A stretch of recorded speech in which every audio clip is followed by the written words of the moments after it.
जय। बंदो सतगुरु चरण को करूं प्रेम प्रणाम, अशुभ हरण मंगल करण श्री देवी चंद्र जी नाम। श्री प्राणनाथ निज मूलपति श्री महराज सुनाम, तेज कुंवर श्यामा जुगल को पल पल करूं प्रणाम, पल पल करूं प्रणाम, पल पल करूं प्रणाम। बीतक साहिब।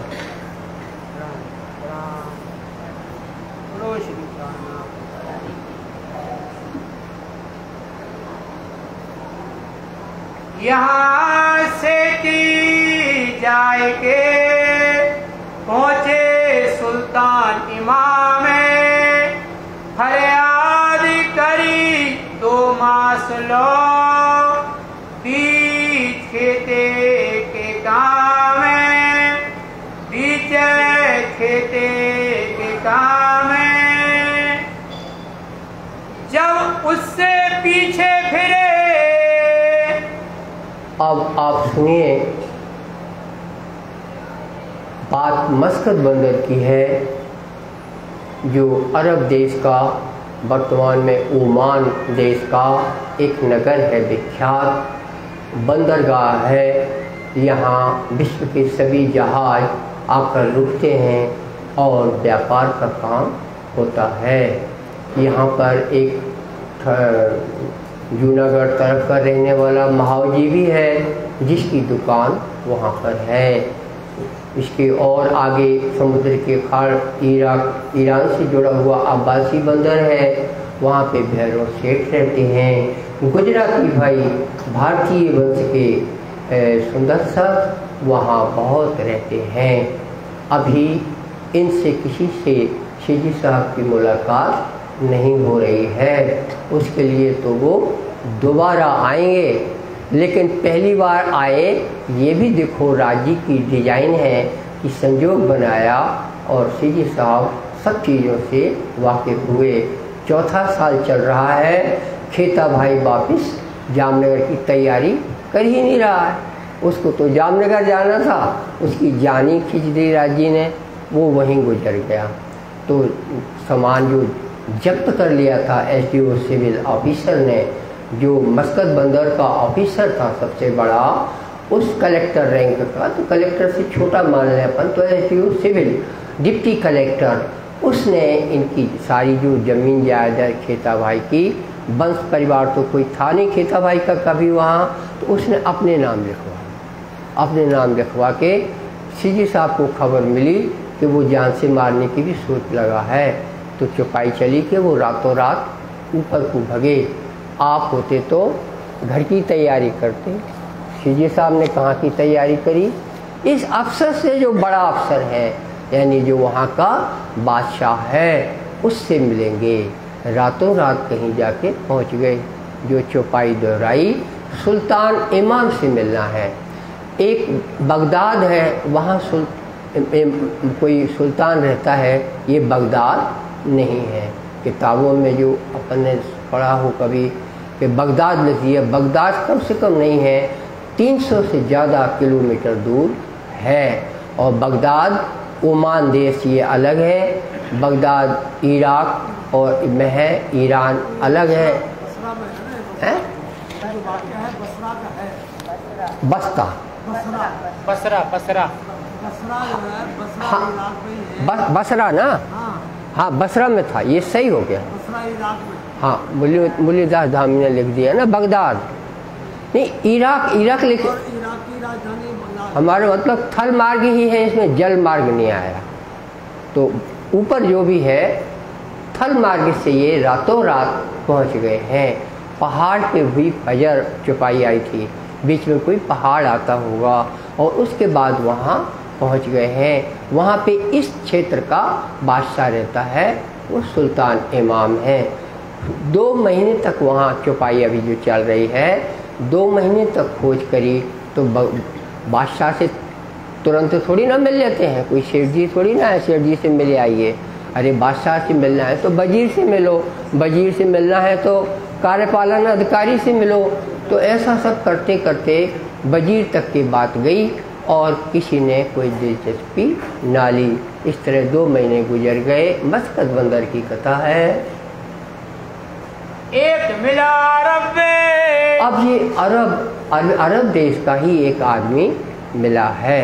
ये कहाँ से मिल जाएगा भैया, कहाँ से आ गया? ये राज्य की डिजाइन है। राज्य अरबी व्यक्ति बनकर सामने आ गए हैं और पूछा होगा कहाँ जा रहे महाराज? तो महाराज ने बता दिया कि हम तो व्यापारी हैं और हमारा माल असबाब जो है वो मस्कत बंदर के हाकिम ने सब अपने नाम कर लिया है, तो मुझे बादशाह से बताना है। तो बादशाह मिल ही नहीं पा रहे हैं और मुझे 60 दिन हो गए हैं। तो वो आदमी कहता है अरब देश का, मैं बोलता हूँ वैसा लिखते जाओ। लाओ मैं लिख दूँ। उसने लिख दिया ऊपर सब सूखे बिस्मिल्लाहिर्रहमानिर्रहीम, फिर नीचे लिख दिया कि मेरी ऐसी ऐसी ज़मीन जायदाद खेता भाई के जो नाम थी, खेता भाई का इंतकाल हो गया तो मैं उनकी ही रिश्तेदार हूँ और मुझे भेजा गया भारत से, जामनगर से, तो मैं उसके लिए आया था इंतज़ाम करने के लिए। तो हमारे ऊपर उसकी बुरी नज़र है हाकिम की। ऐसे में हमारे साथ बड़ा अन्याय हुआ है, अत्याचार हुआ है। तो हे बादशाह जी, अब हमारी कौन सुनेगा?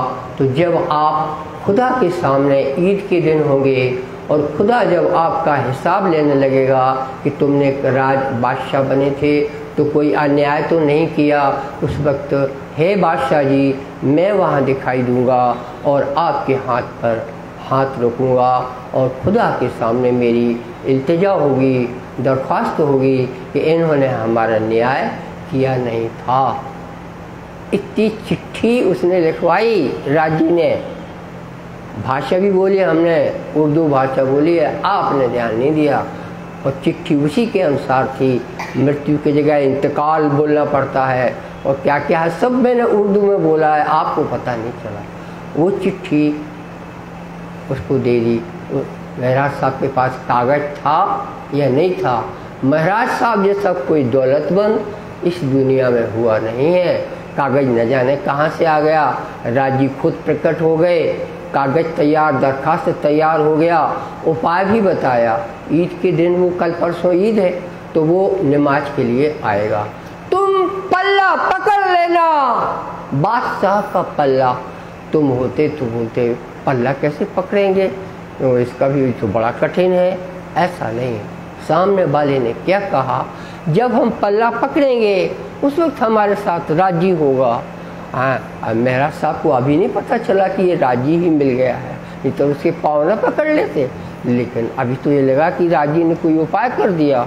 उसके बाद तो वो अंतर ध्यान हो गया और वो कागज को संभाल करके जब बादशाह इमाम अपने ऊँट पे बैठ के आया होगा, आप सोचते मोटरसाइकिल पे, कार में आया होगा, पहले ऊँट पे आया होगा और ईद के लिए जैसे ही वो उतरा और महाराज साहब ने उसका पल्ला पकड़ लिया। तो यहाँ जो बटन लगे रहते हैं या तनी बंधी रहती है, आपको क्या दिमाग कितना काम कर रहा है आपका? हाँ, तनी बंधी रहती, वो तनी टूट गई क्योंकि पकड़ा खींच के निकल ना जाए। हमें तो वो करना है जो आदमी ने बताया है। तनी टूट गई। बादशाह ने पूछा तुम क्या चाहते हो? तो कागज दे दिया। बताने में फर्क पड़ जाता, बताने में देर लग जाती, इतने में तो ऑर्डर हो जाता, ले जाओ इसको कत्ल कर देना, खत्म बात। फिर तो बात ही खत्म हो जाती। चिट्ठी दे दी। इस चिट्ठी काम आती है जब सामने वाले ऑफिसर पे आपको भी कोई काम हो, जिससे आपको काम लेना हो, कुछ कागज हो, कुछ लिखने का लिखा हुआ हो, उसके सामने रख दो। जितनी देर वो पढ़ेगा उतनी देर में आपका थोड़ा सही हो जाएगा, बैलेंस हो जाओगे आप। जब तक वो सिर उठाएगा तब तक आप सही साठ बदल जाते हैं। इसलिए कागज देने से बात बहुत ज़्यादा बनती है। और कागज दे दिया, और उसने बादशाह ने कागज में पढ़ा, उसने इनसे और हाल पूछे ही नहीं। उसने बोला कल सवेरे आप हमारे दरबार में आइए, सबसे पहले हम आपका इंसाफ करेंगे। क्यों करेंगे? क्योंकि उसमें ये लिखा है कि हमारे साथ तो अत्याचार हुआ है। अब जब आप इंसाफ की हैसियत से खुदा से मिलेंगे तो मैं आपकी बेइंसाफ़ी का गवाही बनकर वहाँ खड़ा मिलूँगा। आय हाय। उसने सुबह जो है 2 आदमी भेज दिए कि इसमें कोई मोहल्ला लिखा है, इस मोहल्ले में आवाज़ देना, तो वो आदमी निकल आएगा तो आप उसको दरबार में लाना। वहाँ जाके कौन सा दरवाज़ा खटखटाना है ये थोड़ी मालूम सिपहिया जी को। उन्हें सड़क पे होके चलाया। जिसने कल बादशाह हुजूर की सामने अपनी जुर्रत की थी और वो यहाँ पर हाजिर हो जाए, तो अंदर आवाज़ आ गई। मान लो कुछ खा रहे होंगे ना, आप सोच रहे होंगे खीर खा रहे होंगे, हम खीर बहुत बोलते हैं। क्या खा रहे होंगे? अगर खा भी रहे होंगे तो दिमाग लगाओ, सुंदर साजी खजूर। खजूर खाते हैं, अभी भी मिलते हैं खजूर पैकेट, 250-300 का एक पैकेट आता है, 150 का भी।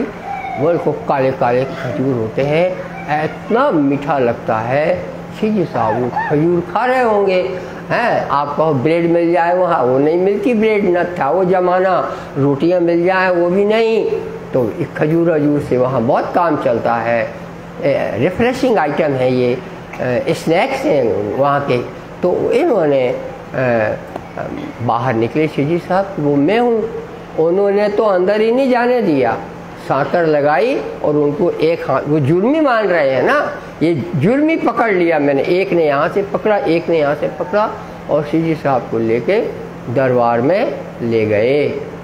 बादशाह सुल्तान इमाम ने बोला आओ शख्स बैठो। सबसे पहले उसने बैठाया, तुम्हारे हिंदुस्तान में कैसा चल रहा है? तो सीजी साहब क्या बोलेंगे, बड़ा गड़बड़ चल रहा है, बड़ी महंगाई है। ऐसा नहीं होता, सब ठीक चल रहा है। इस्लाम का क्या हाल है? इस्लाम का क्यों पूछा?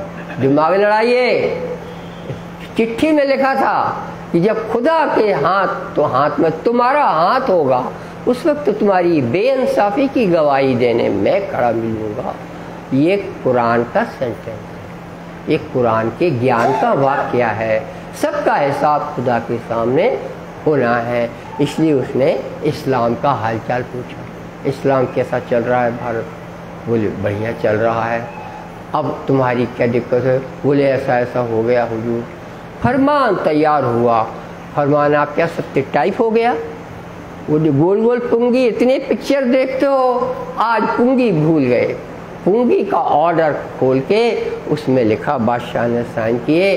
देखते ही इसके जब सामान इसका वापस कर दिया जाए, और अगर आपने कोई भूल की आपको ज़मीन से उड़ा दिया जाएगा।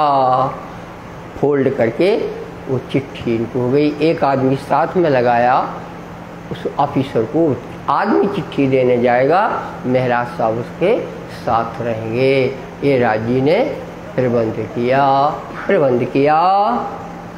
तेरे आगे बीतक कही, बीतक सब कही। तेने लिख दिया तब उस तक आदमी जो मिला था राजी, उसने सब लिखवा दिया। हिम्मत करके कहियो, हिम्मत करके कहना उसने बोला था। तो सीजी साहब ने इतनी तेजी से अपना पल्ला पकड़ा था कि तनी टूट गई। जब निकसे सुल्तान, जब सुल्तान दिखे तब जाके बात करना। तब छेड़ा पकड़ के, और प्यारे महराज साहब ने छेड़ा पकड़ा बादशाह का। ये सुना वो काने, वो सुनाओ भाई, कौन हो तुम? मेरे गले में थी। तो ये सिखाया था सीजी साहब को, उसमें भी लिखा था गले का, जो मेरे गले में थी जवाबदारी, अब वो आज से आपके सिर पे डलेगी हुजूर। सो डालत हूँ गले तुम्हारे गले डालते हैं। ले हिसाब रोज ईद के, और ईद के दिन जब खुदा के सामने सब कोई अपना अपना इंसाफ की बात करेगा, उस वक्त बेइंसाफी की गवाह मैं बनूंगा। जब होवे हक हुक्म में, हुक्म जिस ऐसा दिन आएगा, तब चला इमाम नमाज को, इमाम नमाज के लिए चलता है।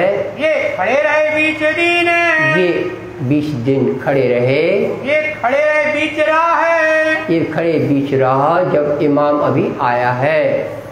बादशाह धागे दामन झटका, दामन झटका, टूट गई कस्ता है, वो तनी उसकी टूट गई। था इंतमाम जोड़ा भर रहे, अरे बड़े सिपाही लगे हुए थे, सब मोजा जूता पहने हुए और लाल लाल ऐसे फीते डालते हैं, तुर्रा लगा हुआ है। और बादशाह आया, सब बरजे सुल्तान है, सब बोलो बादशाह को पकड़ लिया, कौन है कौन है। सब इस तरह से जो अंगरक्षक थे वो खड़े हो गए। ए कहो हकीकत अपनी, बोलो क्या कहना चाहते हो। मैं सुनूं अपने कान।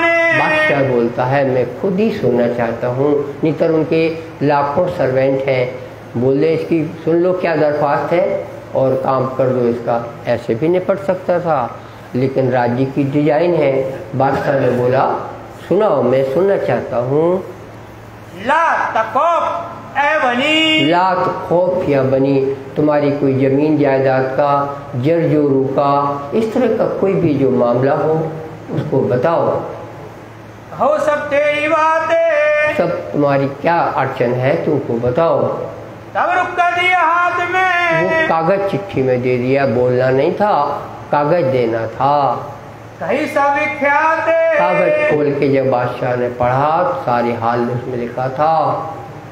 मैं अपने गले का बोझ है, मैं अपने उसमें लिखा था ये कि मैंने अपने मेरी जवाबदारी की जो बोझ मेरे ऊपर आ गया था दीन का, अब मैं तुम्हारे ऊपर डालता हूँ। डालत हूँ गले तुम,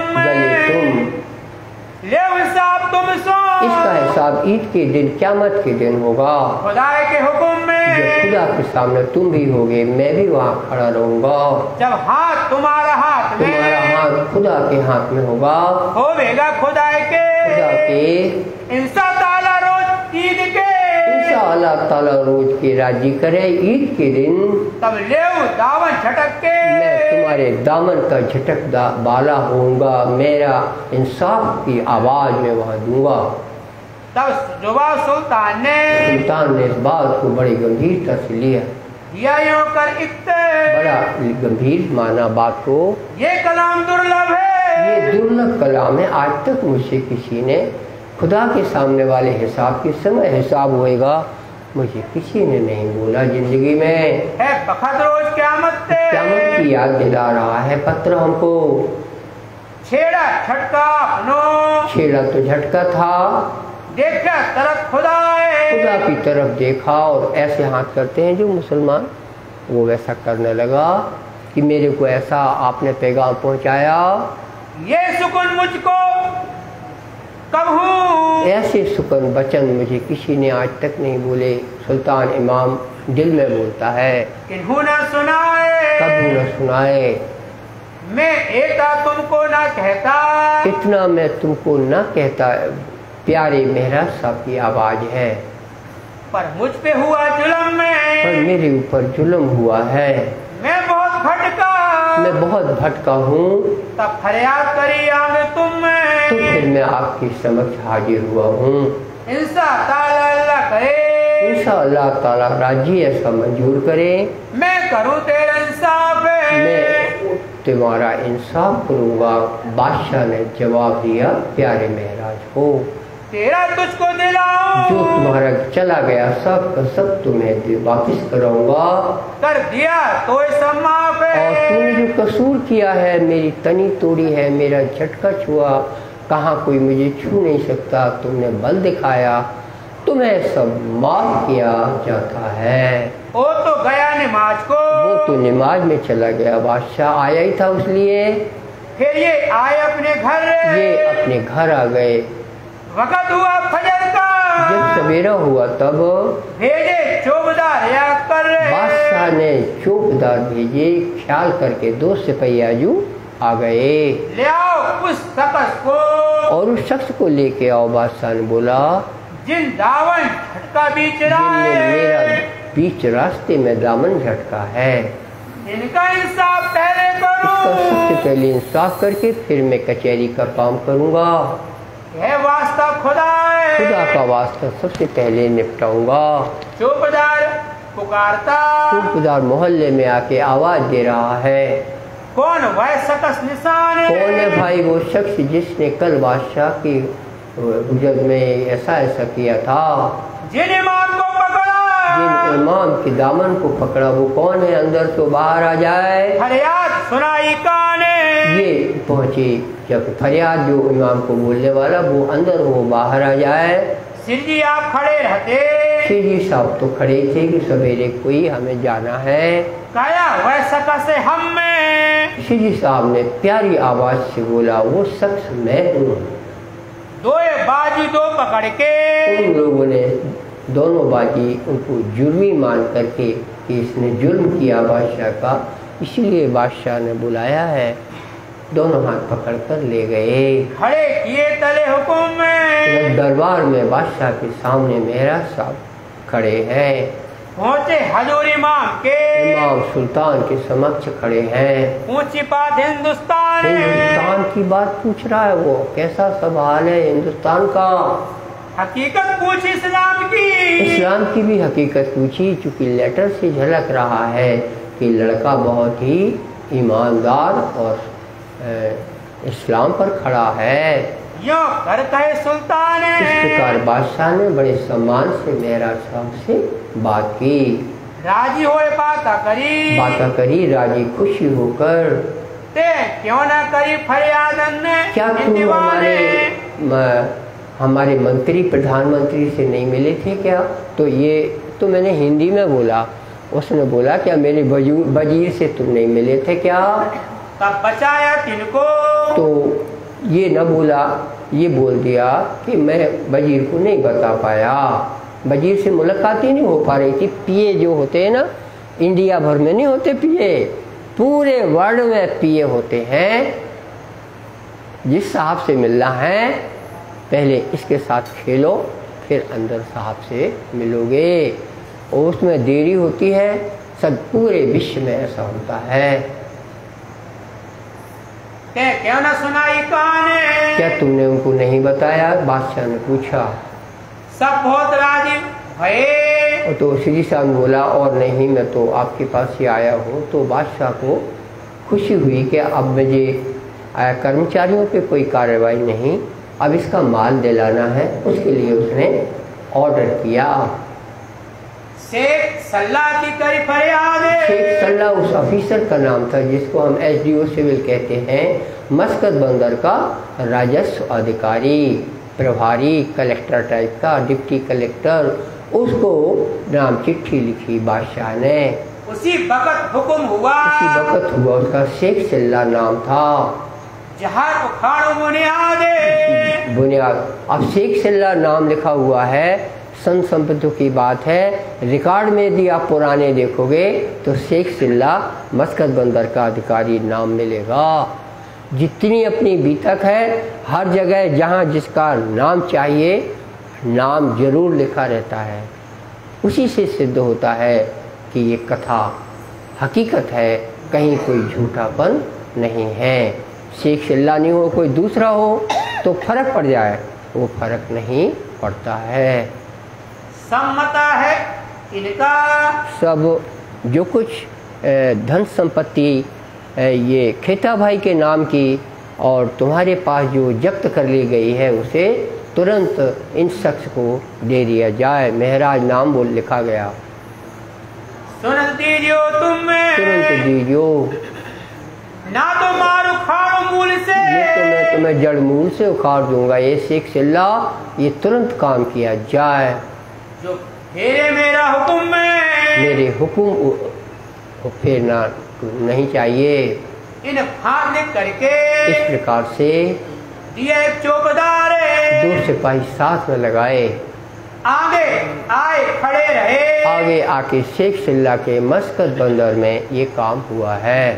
शेख सिल्ला के द्वारे, शेख सिल्ला के दरवाजे पर कागज दिया हाथ में, कागज दिया हाथ में, करियो इत सितावे। हुजूर का ऑर्डर है बादशाह का, आपको ये काम तुरंत करना है। हुक्म हुआ मुझको, ऐसा सिपाही ने बोला मुझे ये हुक्म है इस शकस के बाबे, इस मामले के बारे में। तुरंत कुंजी बखार की, फौरन उसने जो कुंजी जब्त की थी, कागज की पुड़िया में बंद होगी, लाल फीता लगा होगा, उसने महराज के हाथ में दे दी। और सामा सब, और जितना जो सामान है सब का सब वो SDO सिविल है, रजिस्ट्री करके महराज के नाम सब संपत्ति हो गई। कार्ड के हाथों दही, हाथ में कार्ड दे दी, हाथ में ढील न करी तब, ढील ना करी। इसलिए इस प्रकार काम करके शेख सिल्ला ने अपनी जान बचाई, उसकी जान खतरे में आ गई थी। सुनी बात श्री देवचंद्र जी, ये बात देवचंद जी को पता लगी तो क्या वो मोहल्ला है क्या, जो नावें आती जाती हैं उसमें से जो 2 महीने तक के सीजी साहब उधर चले गए थे, बस्तर कहते जहाँ पे ये इमाम रहता था, उसी ओमान देश का, वहाँ पर तो ये खबर भारत में भी पहुँच गई गुजरातियों के द्वारा। तो देवचंद जी ने श्याम जी और मान जी, श्याम जी लड़का है गोविंद इसका गांगी भाई का, और बिहारी जी देवचंद जी के लड़के हुए, और मान जी साथ में। मान जी का नाम वृत्तांत मुक्तावली में आया, इसमें नहीं आया। तो ऐसे 3 लोग हम लगेंगे। तो कब जो जिस दिन चलेंगे तो कितने दिन में पहुंचेंगे, कोई बताएगा? आप बताओ। हाँ, 40 डेज, 40 दिन में पहुंचेंगे। तो श्याम जी और गांगी का लड़का, श्याम जी, बिहारी जी और मान जी, उसमें मान जी भर परमधाम अक्षरधाम से संबंधित था, और ये दोनों दज्जाल के स्वरूप हैं, जीव सृष्टि हैं, श्याम जी और बिहारी जी। भेजे बिहारी जी श्याम, भेजे बिहारी जी और श्याम। पहुँचे आए बरारब, ये बरारब मस्कत बंदर पहुँचते हैं, मुलाकात करी स्थान, इस बार मुलाकात करी है। तब लेख दिया हाथ में, तो सीजी साहब ने रजिस्ट्री दिखाई है, जो लेखा हुआ रजिस्ट्री जो इनके नाम जायदाद की लिखी गई है, उस रजिस्ट्री को देख के आप होते तो खुश हो जाते कि ये काम पक्का हुआ। बिहारी जी का यहाँ से लेके यहाँ तक पूरा दिल आग में जल गया। इतनी बड़ी संपत्ति खेता भाई की इसने अपने नाम कर ली। ये बात यहाँ न बोलेंगे वो, यहाँ तो उनको चाहिए क्या क्या तुम देते हो भेंट, वहाँ जाके बोलेंगे कुछ भेंट नहीं दी, उसको बिहारी जी कहते हैं। क्या परिभाषा है बिहारी जी की? महराज लाओ माल। और इंडिया में जब जाएंगे तो बोलेंगे महराज ने हमको कुछ नहीं दिया। किसको दुख होगा? गांगी भाई जिंदा है क्या? कौन जिंदा है? बाल भाई। उसको क्रोध आएगा कि महराज को हमने काम करने को भेजा था, इसने अपने नाम जायदाद करके बिहारी जी को ठुल्लम ठुल्ला भेज दिया। उसको ताव आ गया। किसको? बालबाई। वो बालबाई कौन है? वो बहन है गांगी भाई की।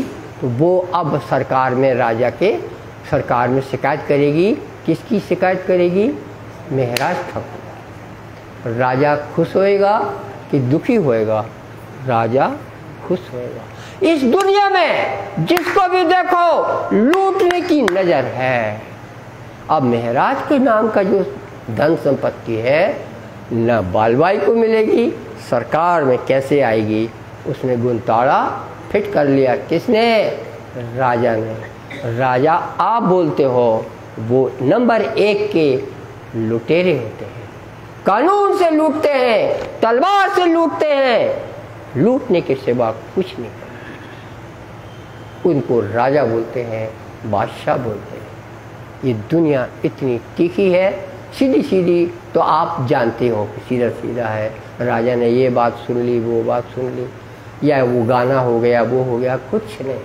लूट मची रहती है, एक दूसरे को खाद। बड़ा चुपाई सुनो, बड़ा छोटे को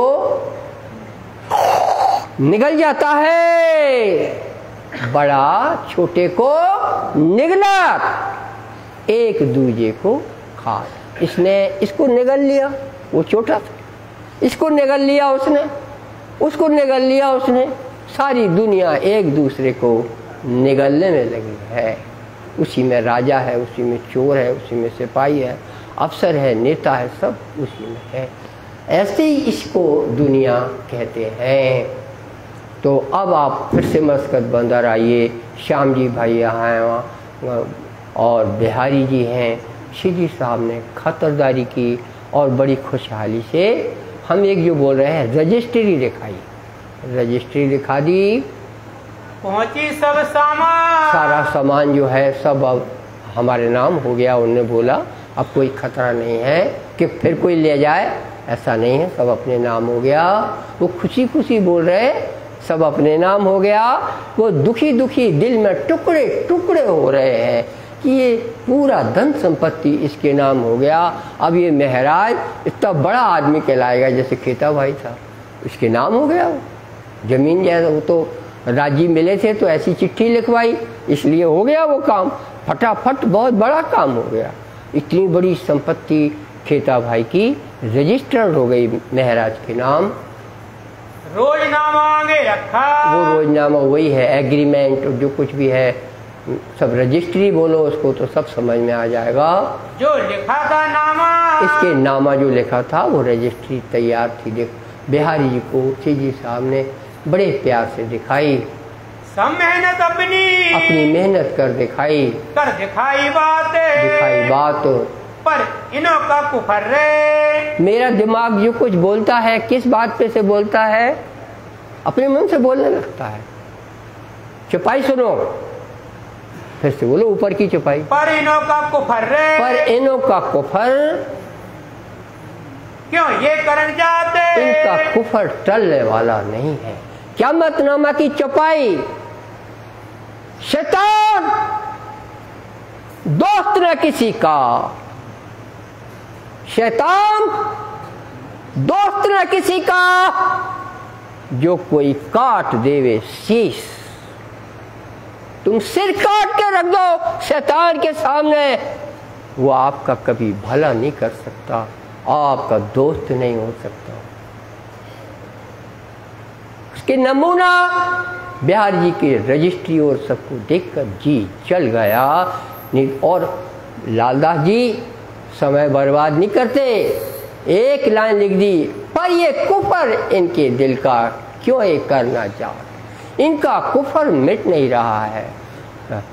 कुफर नहीं मिट रहा है तो जाके इंडिया में बालवाई को कुछ भी बोल दिया। अगर सीजी साहब ने सोने की ब्रिक्स बिस्कुट दिए होंगे, अगर बालवाई को बताते या बालवाई को भी भेंट दी होगी, सबका सब आप अंदर कर लोगे, श्याम जी के साथ आपस में बांट लोगे और वहाँ जाके बोल दोगे और तो कुछ दिया नहीं है, तो जी जल जाएगा ना। तब ना ऐसा होता है, ऐसा कब होता है, ये सब आपको सोचना चाहिए। आप सीधे साधे कभी आपने ऐसा सब किया नहीं है तो आप कल्पना भी नहीं कर सकते। ये तो हमारे जैसे आदमी हैं, जैसे राजी ने डाकुओं के साथ भी खेला है, एसडीओ रहे हैं तो हमेशा दुश्मनों को कंट्रोल करना पड़ा है, किसानों को कंट्रोल करना पड़ा है। तो हमें मालूम है कि दुनिया में कैसे कैसे क्या क्या होता है। सामने सिपाही खड़ा है दरवाजे के, पर्दे के उस पार, पर्दे के अंदर मैं बैठा हूँ, सारी सौदा बाहर ऊपर ही हो जाती है वो, और वहाँ बड़े बाबू बैठा है, वहाँ से सेटिंग होगी तब वो पर्दे के अंदर मेरे पास आएगा, आ ही नहीं सकता। जब एक छोटे अधिकारी का ये हाल है तो बादशाह के साथ क्या नहीं होता होगा। ये सब राजी ने हमको तैयार किया है, तो मैं अच्छे से दुनिया को समझता हूँ। तो मुझे क़यामतनामा की चौपाई बड़ी अच्छी लगती है। शैतान दोस्त न किसी का, जो कोई काट देवे शेष। ऐसे बिहारी जी शैतान की मूर्ति है। यहाँ से ती करके यहाँ का हाल हुआ। अब आगे सुनो। आए पूरी नौतन ने जामनगर जो लौट के आए, चुगली बालवाई करी, बालबाई ने चुगली गवर्नमेंट ऑफ जामनगर को बताया, सुनाई जाम के काने, जामनगर सरकार को कि महराज ठाकुर जो आपके यहाँ भी चीफ सेक्रेटरी रहते हैं, आपके यहाँ मिनिस्टर बनते हैं, हमने भी उनको अपना भला जान करके भेजा, लेकिन उन्होंने सब कुछ अपने नाम कर लिया है और हम तो बड़े संकट में आ गए हैं। राजा जी आप मेरी संपत्ति पे रक्षा कर देना। संबत 1778, संबत 1778 1708 1708 की बात है। हुआ है मजकूर ये घटना है 1708 की। सब सामा गई रावण में, सारा सामान रावण में सरकार में चला गया। क्यों चला गया? वो जब आए तो जामनगर के राजा ने खंबालिया में उतरे होंगे, खंबालिया से आए होंगे, खंबालिया में ही जामनगर की सेना खड़ी थी, सिपाही खड़े थे। और जैसे कौन है महराज साहब जैसे आए उनको एक तरफ बैठा दिया, उनकी पेटियां कौन कौन सी हैं सब अलग रख ली, बोले सब आप सरकार में जब्त हो गई हैं और अब आप घर जाइए। महराज सागर अकेले अकेले थैला कोई मिल गया छोड़ दिया होगा सिपाहियों ने, अपना थैला लेके घर आ गए। बड़ी बड़ी पेटियों में सोने की बिस्कुटें भरी होंगी। आप की तरह नोट थोड़ी ना भरे रहते कि 2-2 हज़ार के नोट है तो भरे हैं उसमें, वो ज़माना नहीं था। जैसे करके महराज साहब जो लाए थे सब के सब राजा के सामने खोले गए और राजा के खजाने में अंदर। वाह वाह वाह, चुगली वाली हो तो बालबाई जैसी हो, राजा को माल माल कर दिया। महराज साहब फकीर को क्या फर्क पड़ना है, वो तो वैसे भी यहाँ जमा करने वाले थे, उनकी किस्मत में नहीं था तो यहाँ चले गया। महराज साहब अपने घर में रहने लगे। अब भौजाई की नज़र है कि गुरुजी का बुलवा आया कि नहीं आया, पता नहीं इसमें छुपाई आती है नहीं आती। देखते हैं जिनकी लिखी अंकुर जिसकी किस्मत में थी उनको मिल गई। यहाँ से थी फेर के यहाँ से चल के आए कला जी के पास से। डिटेल नहीं आया, वो बरतान मुक्तावली में आया होगा। है आगे आएगा आगे आएगा। अच्छा, तो फिर ये आगे बता रहे हैं कि कला जी के पास धौरा जी 40 किलोमीटर दूर है यहाँ से। धरौल है कि धरौल है? हाँ, तो ये 90 किलोमीटर है। हाँ, हम भी निकले थे कार से तो 90 किलोमीटर बोल रहा था वो, तो 90 किलो और होगा 5-10, थोड़ा दिख रहा था वहाँ से महल दिख रहा था धौरा जी का। यहाँ पे श्री जी साहब चले जाते हैं और क्या बनते हैं, वहाँ जाके प्राइम मिनिस्टर बनते हैं। इस शब्द हमने आपको बोला ताकि आपको समझ में आए वो क्या बने। प्राइम मिनिस्टर बोला, कला जी की गवर्नमेंट है, उनमें जाके वो वजीर बन गए। कहाँ जाए रोजगार की इनके लिए तो एम्प्लॉयमेंट था, रोजगार किस लिए गए थे? राखी दिल में आस थी कला जी के पास। कला जी राजा का नाम है, उनके पास रहे बरस 2 साल तक श्री जी साहब रहे। या उपरांत गुजरात, इसके बाद अहमदाबाद भी उसी सरकार की तरफ से गए। यहाँ मैं आपको बोलूँगा ये अहमदाबाद क्या है, यहाँ नवाब रहता है, हर राजाओं को वहाँ टैक्स देने जाना पड़ता है। यही महराज ठाकुर जब प्रबोधपुरी में आते हैं तब ये राजा और वजीर अहमदाबाद ही आए थे गुजरात में टैक्स देने। वो लोग क्या करते हैं कि उनको बुलाते हैं, बुलाने के बाद उनको पन्ना देते हैं कागज़ कि आपको इतने लाख रुपए देना है। तो बोले कि हुजूर हम घर जाके लाएंगे। उनको दूसरा ऑर्डर थमाते हैं, आप अपने आदमी भेजिए और पैसे मंगवाइए, इसके बाद आप यहाँ से जाइए। यूँ नहीं जा सकते कि आप फिर से जाओ, फिर क्या पता कब आओ, हैं? तो वहीं रह आइए। इसमें वो वजीर और राजा दोनों के दोनों कितने दिन रहे थे प्रबोधपुरी? अभी आना है मामला, 1 साल लग गया था। जनवरी में गए तो दूसरी जनवरी आ गई। तब वो पैसा इतना ज़्यादा मांगा था कि उसके कलेक्शन में व्यवस्था करने में सोना बेचकर सब कुछ करके वो दौलत जाके जमा करी। जब कई नवाबों की कहानियाँ लिखी हुई हैं, हर नवाब जो है राजाओं से जो वसूली करता था उसमें राजा फकीर हो जाता, इसलिए फिर वो जनता से लेता था। ये मुगलों के शासन में जम के मचा हुआ। वो देखो यहाँ भी अहमदाबाद जाएंगे 8 महीने लगेंगे। अभी आएगी लाइन। 8 महीने क्यों लगेंगे साहब? 8 दिन काफ़ी है 16 दिन कर दो। अरे तुम 80 दिन, 8 महीने क्यों लगे? जो कोई जाएगा तुम यहीं रहो, चिट्ठी लिखो, पैसे मंगवाओ। तो 8 महीने में जब पैसे वहाँ जमा किए होंगे महाराज ने, ये वजीर है ना, तुम समझते वही महाराज है, राज ये वजीर मिनिस्टर बनता है जहाँ जाते हैं, प्राइम मिनिस्टर, मुख्यमंत्री बनते हैं वहाँ जाके। राजा के बाद नेक्स्ट यही होते हैं। इनको इतनी आता सा करना, ये सफल काम करते थे।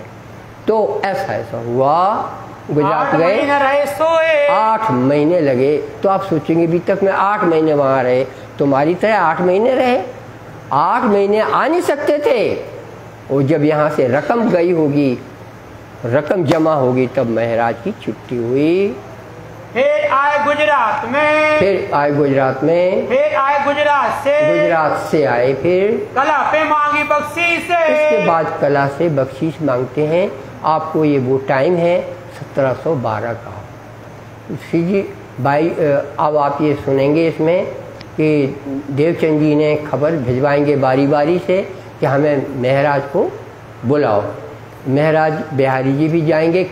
बिहारी अपने मुख से कभी ये नहीं बोलते कि देवचंद जी ने आपको बुलाया है।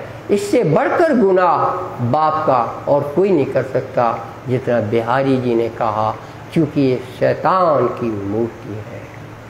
2 बार भी बुलाने गए तो ऐसा ही हुआ है। जो इनको माफ़ करके और वासना बोलते हैं वो गलती करते हैं। वो हमको बुरा कह सकते हैं, हमें उसकी परवाह नहीं है, लेकिन हम कभी इंद्रावती के मंच पे बिहारी जी को वासना नहीं बोल सकते। यही मेरा परिचय है। और तीसरे क़यामतनामा में दज्जाल की मूर्ति इनको बोला गया है। रतनबाई की वासना तो लीलबाई से पेट के निकलकर महाराज ठाकुर के साथ चली गई थी। वो तभी तो वो लड़के कहलाते हैं देवचंद जी के। और कुरान में एहिया लड़का कहलाता है जकरिया का, वो कुरान की किस्सा है। और यहाँ देवचंद जी का पुत्र है मेरा जी। भागवत में लिखा हुआ है, जिन सुता परमहंस का बेटा बुद्ध कल की होगा। भागवत का श्लोक है। आज तक के किसी ने इसका उपयोग नहीं किया। कौन है वो परमहंस? कौन है वो परमहंस का लड़का? वो परमहंस देवचंद, जिसको श्री कृष्ण ने दर्शन दिए। उससे बढ़कर कोई परमहंस नहीं होता।